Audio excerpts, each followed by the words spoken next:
ശ്രീനാരായണ ഗുരുദേവ ശിഷ്യനായിരുന്ന ഭൈരവൻ ശാന്തി സ്വാമികളുടെ സമാധി മണ്ഡപമാണ് നമ്മൾ കാണുന്നത്.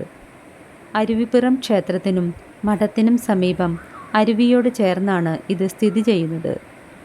1818 തിരുവനന്തപുരം വാക്കത്ത് ജനിച്ച ഭൈരവൻ ശാന്തികൾ ഗുരുദേവനോടൊപ്പം കൂടി അരുവിപ്പുറം മഠത്തിൽ താമസിച്ചു.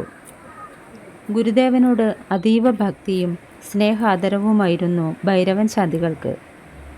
അരുവിപ്പുറം പ്രതിഷ്ഠയെ തുടർന്ന് അവിടെ പൂജ ചെയ്യുന്നതിന് ഗുരുദേവൻ ഭൈരവൻ ശാന്തികളെയാണ് നിയോഗിച്ചത്. പൂജാതി കർമ്മങ്ങളിൽ അതിനിപുണനായിരുന്നു ശാന്തികൾ. ഒരവസരത്തിൽ ഗുരുദേവൻ ഭൈരവൻ ശാന്തികളെ ദീർഘായുസ്സായിരിക്കുമെന്ന് അനുഗ്രഹിച്ചു. 1938 120ാമത്തെ വയസ്സിൽ അരുവിപ്പുറത്ത് വെച്ച് ഭൈരവൻ ശാന്തികൾ സമാധിയായി.